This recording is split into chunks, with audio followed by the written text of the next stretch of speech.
All right, guys, so we got your daily fascism update here, as Fox News, as well as the Trump administration, are not even at this point bothering to pretend to give a single solitary shit about fundamental rights that we're supposed to have in this country. So we're going to roll through a couple of different Fox News clips and Trump administration official clips, and then we're going to get to some updates on the Garcia case that we've been covering over the last couple of days, as well as some enhanced draconian and authoritarian steps that the Trump administration is taking in order to crack down on the First Amendment rights in this country. So let's go ahead and start off here with Greg Gutfeld of the Fox 5 show, where he gives basically excuses for why an innocent man was thrown into a foreign torture dungeon with no due process. Let's go ahead and watch this clip and we'll come out the other side.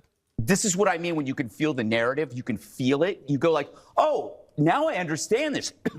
This whole thing, this guy is nothing more than a tool that is being used to subvert the needs and concerns of the American public. This is why they're latching onto it. You mentioned how the deportation, in a way, has the same issues as the invasion. It's a mirror. Biden opened the border, millions came in, and surely murderers and rapists were part of that. Now we're deporting hundreds of thousands, and surely one or two might not be criminal. However, compare the error. In one of these errors, Americans don't die. At worst, a guy gets sent to a country he doesn't want to go to. You know what? I can live with that. Okay, so let's just get some baseline facts correct here, right? Number one, people who immigrate to the United States have a lower crime rate than native-born American citizens. That's just a fact. So that's number one. Number two, in the specific circumstance that he's referring to here, where he says, oh, I don't really give a shit because, maybe we prevent people from committing horrific, violent acts against the American people at a mass scale. But on the other hand, okay, somebody's going to be deported to a country that they don't like. And what's the big whoop about that? Let's just put into perspective what he's actually referring to here, okay? What he's referring to is the U.S. government under Donald Trump abducting, or in other words, kidnapping people, because this isn't deportation. Deportation implies some sort of a legal process that's going on here with an immigration judge, and it's adjudicated whether or not you have an asylum claim or whatever the case may be. This is kidnapping off the streets of America, thrown into an unmarked car, put onto a plane, and shipped off to a foreign torture dungeon, right? A prison system in El Salvador under the dictatorship of Bukele that is widely known for torture, for slave labor, for human rights abuses, and some people are alleging at this point that it may actually be an extermination camp. So you are talking about throwing people into at bare minimum, torture dungeon, at maximum an extermination camp for the crime of what exactly? Now, Greg Gutfeld here says, well, maybe one or two out of the hundreds of thousands that we're rounding up may be innocent people. Guys, I've shown you the statistics before in some of my previous videos. According to the studies that have been done on the information that we have at this point at our disposal, of the people who have been thrown into this El Salvador CCOT prison system, over 90% of them are innocent. Over 90% of them do not have these violent criminal records that the Trump administration is insisting on. So it's not just one or two people, it is the vast, overwhelming majority of people who you are sending or sentencing to life in torturous prison that are completely innocent, that have never committed a crime.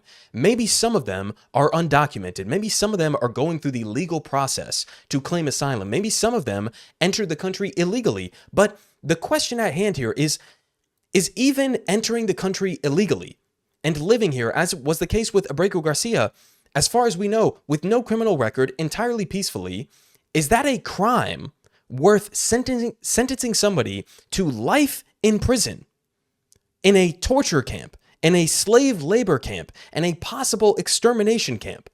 Is that a worthy punishment that you're just okay with? That's fine. That doesn't matter, right? Because one in 100 or 1,000 or 1,000,000 undocumented immigrants commit some sort of a crime while they're here in the United States. That's the trade-off that Greg Gutfeld is just casually throwing out here. That's fine with me. That's fine. Oh, an undocumented person was given absolutely no due process whatsoever and thrown for life in a torture dungeon. That's fine. Oh, we make some mistakes. It's an oopsie daisy. Really? Really? That's the take that we're going with now. We can move on. Here we have, and this is just going to get worse, by the way, as we go on through the rest of this video.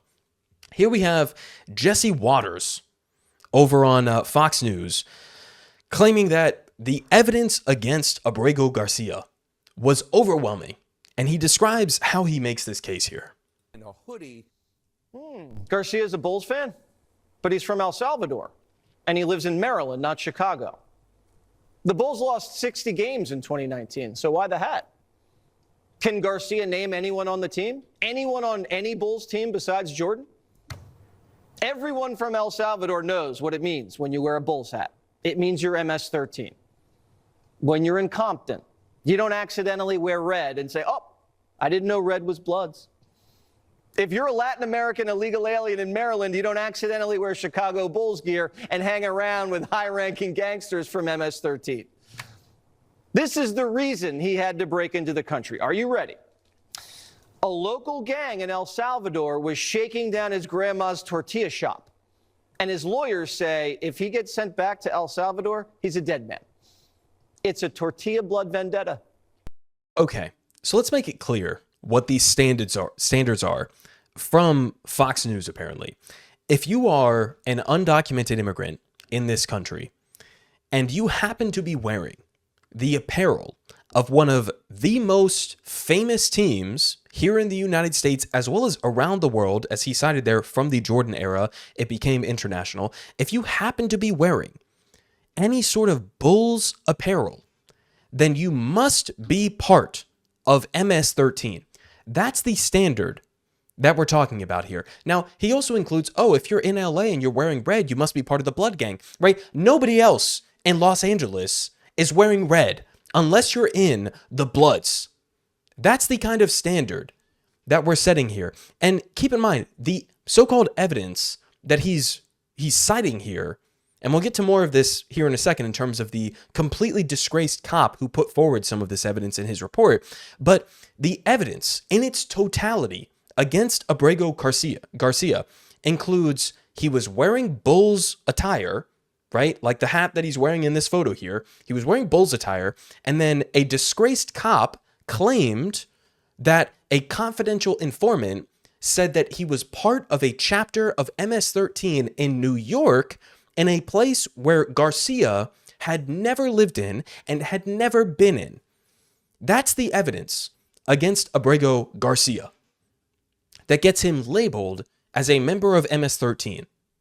This is what they're running on. And they say this proudly, direct to camera, looking the American people in the eyes, as if this is some sort of a convincing argument. There's no way that anybody else could possibly be wearing a Bulls hat in this country unless they're a member of MS-13. This is what they're setting up here, guys. Now, we continue. Here we have Caroline Leavitt, the White House spokesperson here. And in this clip, she adds, not only was he a terrorist member of MS-13, she adds something else. Let's go ahead and watch this clip. Abrego Garcia was a foreign terrorist. He is an MS-13 gang member. He was engaged in human trafficking. Huh? He was not only an MS-13 gang member, not only was he a terrorist, but he was also a human trafficker. Guys, this puts into perspective how absolutely insane their perspective is here in the Trump administration. There are not even allegations against Abrego Garcia that he was human trafficking. This is something that either Caroline Leavitt heard from somebody else who heard it from somebody else, or she just straight up made it up in the moment. There aren't even allegations against Abrego Garcia that he was engaged in human trafficking. She just pulled this shit out of her ass in the middle of this press conference, right? To amp up the hysteria surrounding it. He was not only MS-13, he was not only a U.S. designated terrorist, but he was also a human trafficker. I'm sorry, based on what? Based on what? Do you have any evidence to that end? Do you have any citations? Do you have any reason to believe that that's the case? Or did you just completely make that shit up? Which is exactly the case here in this situation. Now, we continue because it gets even worse here. We have Trump's counterterrorism czar, Sebastian Gorka, now saying that anyone who is advocating for due process for Kilmar Garcia is, quote, aiding and abetting a terrorist and could be looking at being federally charged for felony support of terrorism. Let's go ahead and watch this clip here. Realize that the taxonomy of politics in America is dead. It's not left and right. It's not even Republican or Democrat. There's one line that divides us.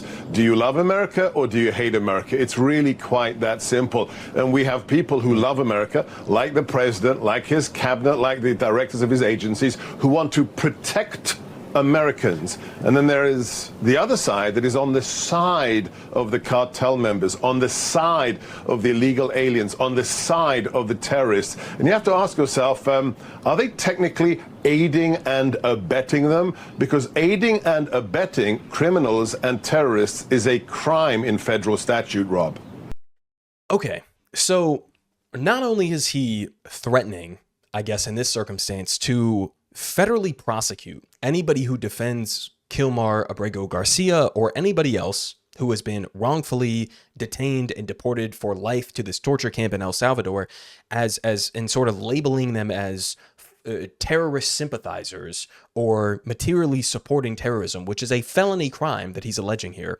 Not only is he doing that, but he's setting up the lines here in the sand of you're either for America or you're against America. You're pro-America, you're against America. I would say there's a strong case to be made that what the Trump administration is doing right now is as anti-America, as anti-Constitution of the United States of America as it gets, right? Throwing people into a foreign torture dungeon with no due process is completely anti-constitutional. That's not patriotic. That's not pro-America in any way, shape, or form. It's against the fundamental ideals that we are supposed to believe in this country. Now, I'm not like the most patriotic person, right? I could give a shit about the ideals of nationalism or patriotism or whatever the fuck, but I'm much more patriotic in the sense that I genuinely care about advancing the interests of working class people in this country, right? I don't want to tear down this country. I want to build up this country. And I feel like a left-wing economic populist view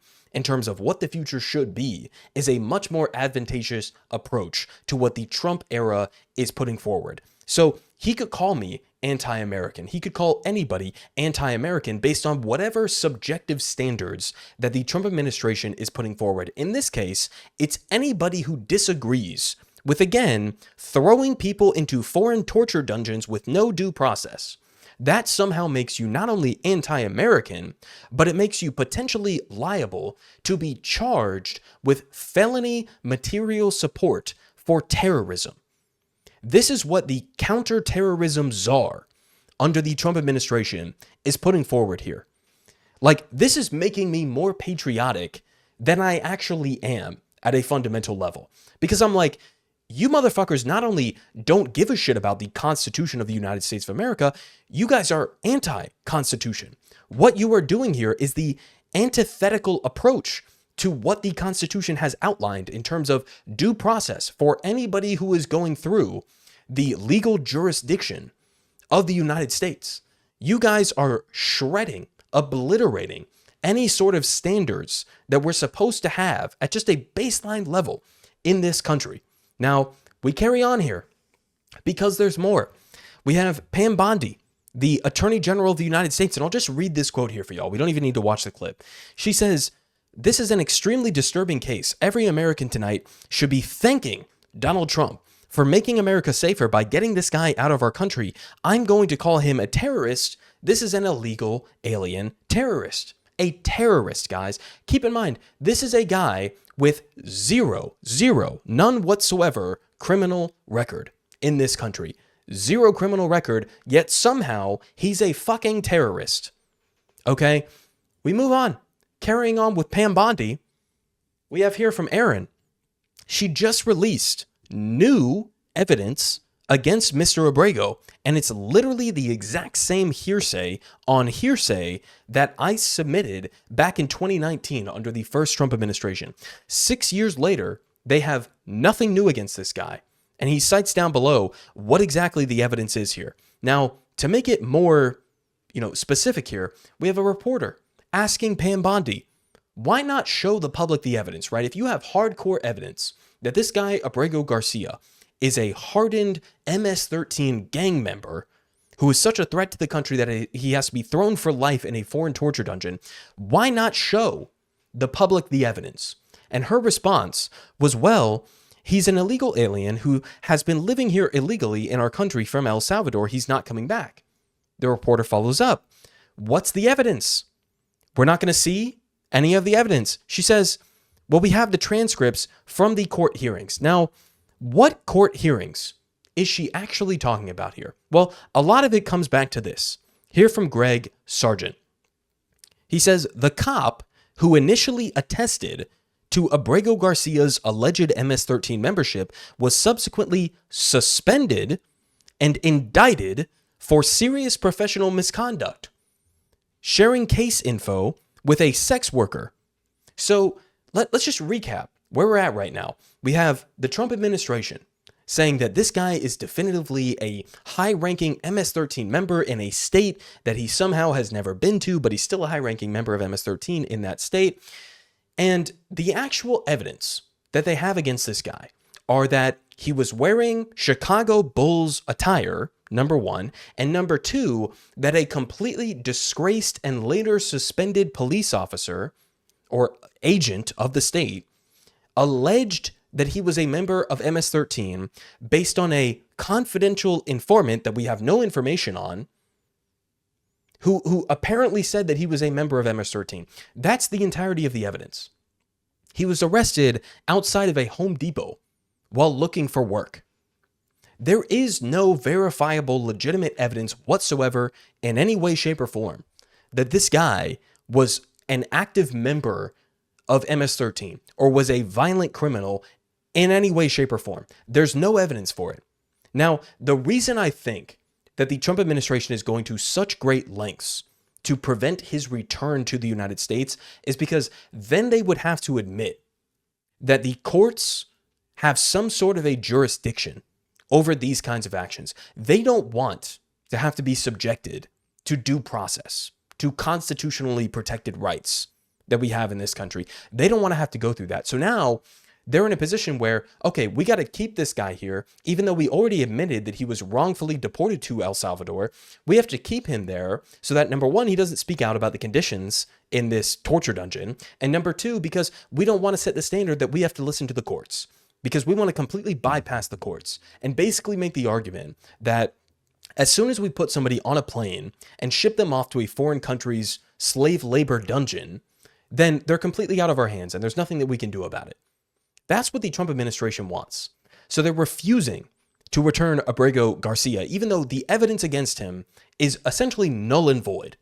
Now, we also have here, at the same time, Ben Shapiro doing his best to prop up the Trump administration. Here we have him with Marco Rubio, and completely unironically here, I might add, making this argument. He says Biden's regime used your tax dollars to censor you. Secretary Marco Rubio is nuking their propaganda machine, firing the censors, enduring the abuse, and restoring free speech. Restoring free speech. This motherfucker, Ben Shapiro, did an interview with the current Secretary of State, Marco Rubio, about free speech and had, surprisingly, shockingly, right, nothing to say about the fact that this man right here is in the midst of deporting hundreds of people from the country for daring to criticize the government of Israel. Shocking, right? They're actually trying to claim that the current Trump administration is pro-free speech. The same Trump administration that, again, is deporting students who are here legally with green cards or with student visas or whatever the case may be, deporting students for criticizing a foreign government Number one, the same Trump administration that is filing lawsuits against law firms as well as the media for being unfavorable to him. The same Trump administration that is getting professors and students, American citizens, expelled from their universities while trying to hijack the university curriculum. This is the same Trump administration that is supposedly free speech. Free speech. This is the most anti-free speech administration in American history, which is saying a lot, because I would have many disagreements with even the Biden administration, the former Bush administration. I would have many disagreements in terms of authoritarian crackdowns on free speech in this country. There is nothing that comes close to what Donald Trump is doing right now. And Ben Shapiro and the rest of the conservative commentary space that has pretended for years to have free speech as a core plank of their ideological framework and agenda is now suddenly silent at the fact that people are literally being black-bagged, thrown into unmarked cars, and shipped out of the country for criticizing a foreign government, right? That's pro-free speech, I guess, in the eyes of Ben Shapiro. Now, we also have here Ryan Grim in terms of, again, the authoritarian crackdown that's happening right now under Trump.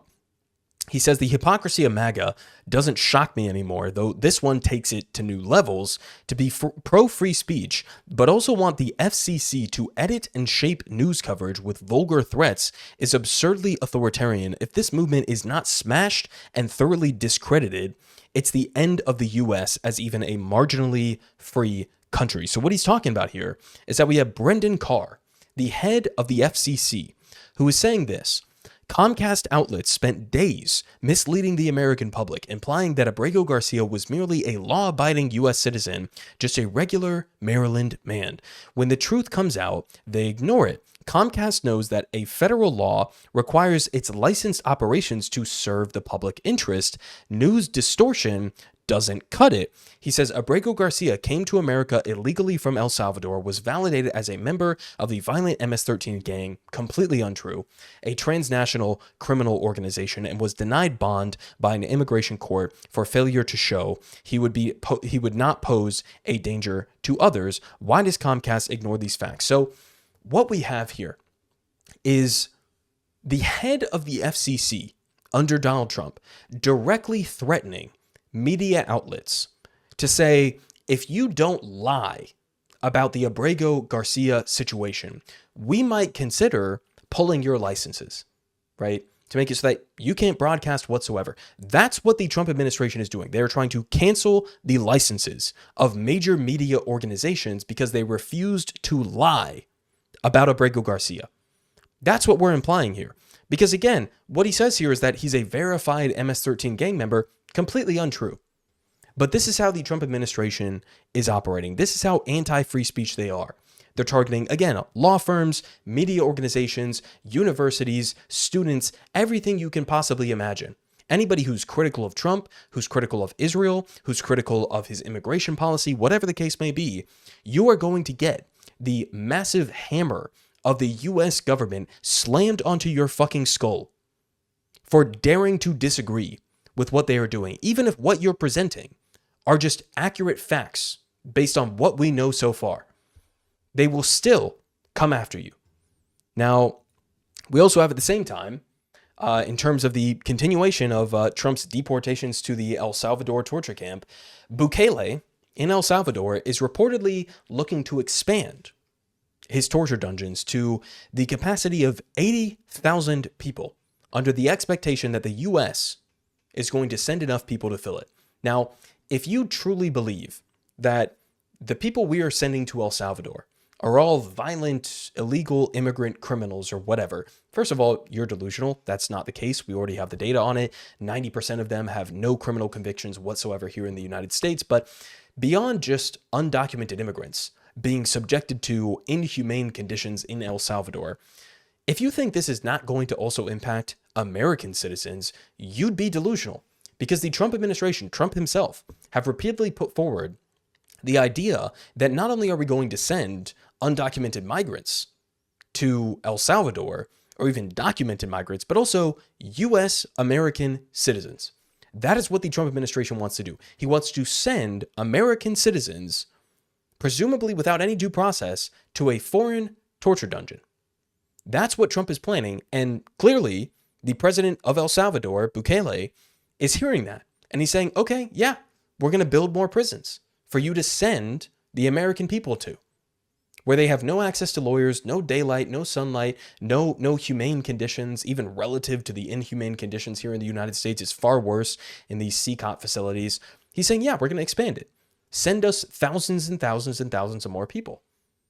This is what's happening, guys. We also have, again, in terms of how this is going to impact American citizens, we had one story here of this guy, Atullah, who was celebrating Palm Sunday with his family. I believe this is the guy who went to Canada and then tried to come back here to the United States. This is a U.S. citizen we're talking about here. He said, quote, "They handcuffed me, they twisted my arm and my wrist, they walked me inside, and I was looking at my wife in the car. It was like a shock to me. The real estate attorney immediately questioned why he was being detained. Even if you ask questions, they say, quote, 'We don't know. It's the government.'" Atullah says that the CPB agents requested to look into his email on his phone, which he refused because of the attorney-client privilege. Quote, "So I had to, under duress, give him permission to look through my email, through my privileged information, and he made me write a statement signed by me that I gave him permission to look through the email." So here we have an American citizen who was detained by immigration authorities while returning to the United States, and they forced him through coercion to give them access to his private emails. This is where we're at, guys. Like, at this point, even as an American citizen, you wouldn't feel safe traveling to another country to potentially return back to the US, and then suddenly you have immigration enforcement trying to look through your private phone, right? To look through your emails, your text messages, whatever the case may be. This is where we're at. We also had another example here from Dropsite News, where a U.S. citizen born in Georgia, my home state, who was arrested for entering Georgia as a, quote, unauthorized alien. And they say during a hearing in Leon County, his mother presented his birth certificate and social security card, but the judge said that he had no authority to release him. Juan Carlos Lopez Gomez will remain in jail for 48 hours under an ICE hold. They also say, here from Dropsite News, that the U.S. District Judge, in terms of some of the pushback that's happening to all of this overt fascism that we're witnessing here, Judge James Boasberg ruled on Wednesday that there is, quote, probable cause to hold the Trump administration officials in contempt of court criminally for violating his March order on halting deportation under the Alien Enemies Act. So hopefully this goes somewhere. I mean, guys, like we're talking about a moment where we are actually living through history, right? This is not a joke here that we're talking about. This is full-blown, we are witnessing our descent into fascism directly. If something isn't done right now, if the institutions don't hold, if the courts don't hold, if whatever the case may be, we're fucked. Like, we're totally cooked at this point. Outside of some sort of a mass uprising, hopefully, of the American people. Like, we're talking about holding the Trump administration in criminal contempt of court because they refuse to abide by a legal court order to halt their shipment of undocumented immigrants with no due process to a foreign torture dungeon. If he just ignores this, right? If he's able to skirt not only the district courts, but also the Supreme Court, then there's like almost nothing left in terms of putting the brakes on our descent to fascism. It's not like a slippery slope that we're on at this point. We're down there, right? We've slid down the slide and we're at the bottom, right?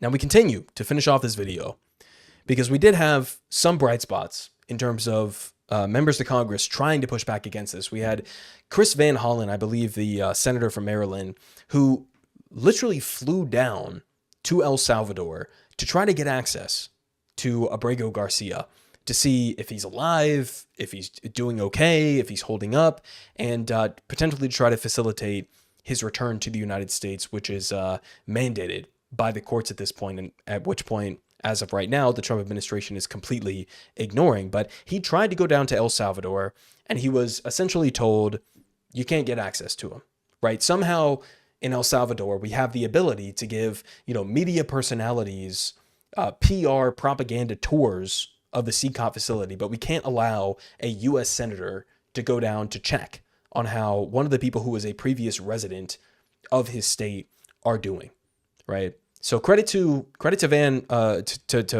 Haller for going down to El Salvador and to making a show of this and trying to bring attention to it and trying to apply pressure on the El Salvadorian government. But this is coming in the midst of the Trump administration and the government of El Salvador playing games and pretending as if, the Trump administration doesn't have the authority to demand that he's returned back, right? Even though the courts said that was the case. You need to facilitate his return. And then you simultaneously have the El Salvadoran government saying, we can't return him back to the United States. That would be trafficking. We're not going to bring him back. They're doing this circular bullshit logic here to explain away how they can't possibly abide by court orders to return this man to the U.S. Chris Van Hollen is going out of his way to try to get there on the ground and to make a scene of it, to bring attention to it, and again, to try to pressure to facilitate his return. So credit to Van Hollen. There are a couple of other members of Congress who have said that they're interested in doing something like this, but at this point, what else are you supposed to do? Because calling Trump out is not enough, right? Now, in terms of how some of the more pathetic Democrats have been acting recently, in contrast to Van Hollen there, we had here from Axios, some Democrats doing some political analysis here. They say, the second House Democrat who spoke anonymously, a centrist, called the deportation issue a soup du jour, arguing that Trump is setting a trap for Democrats, and like usual, we're falling for it. They continue, rather than talking about the tariff policy and the economy, the thing where his numbers are tanking, we're going to take the bait for one hairdresser, referring to Andry Hernandez Romero. This is a similar argument that I saw yesterday from Chris Cillizza, who I believe either used to be on CNN or is still on CNN as a political analysis, if you will. And he basically said, listen, guys, the top story over the last couple of days has been Abrego Garcia, right? When it really should be the fact that the NASDAQ is taking a hit right now and that Trump's tariff policy is insane. Now, first off, you can attack Trump on his deranged tariff policy at the same time as you're bringing attention to this situation. But here you have Democrats doing what Democrats do best and putting it on full display for the entire country that they don't actually have any principles. That what they care about is focus group tested issues, where if tariffs or the economy are Trump's weakest issue, well, that's all we should talk about. Let's not talk about the fact that he's sending innocent people with no due process to a foreign torture or extermination camp. No need to talk about that. Let's focus on the fact that the NASDAQ or the Dow Jones went down today. This is completely exposing the Democratic Party for what it is. So for anybody who's falling into this camp, wake the fuck up. Wake the fuck up. Okay? Shit is not a joke. All right, this is something that, again, not only impacts undocumented people or people with criminal records or whatever the case may be, this impacts the fundamental rights that we're supposed to have in this country. If you cannot stand up in this moment, if you cannot recognize the serious threat that this poses to all Americans who dare to criticize Trump or Israel or his immigration policy or whatever the case may be, if you can't recognize the seriousness of this moment, get the fuck out of office. Get the fuck out of office. We are witnessing the full-blown spiral to fascism in real time. And apparently you have some Democrats who are like, oh, this is just a distraction, right? We should really be just focusing on the Trump tariffs. Okay, go fuck yourself. How about that? Politic guy has the best politics. Believe me, no one does it like him.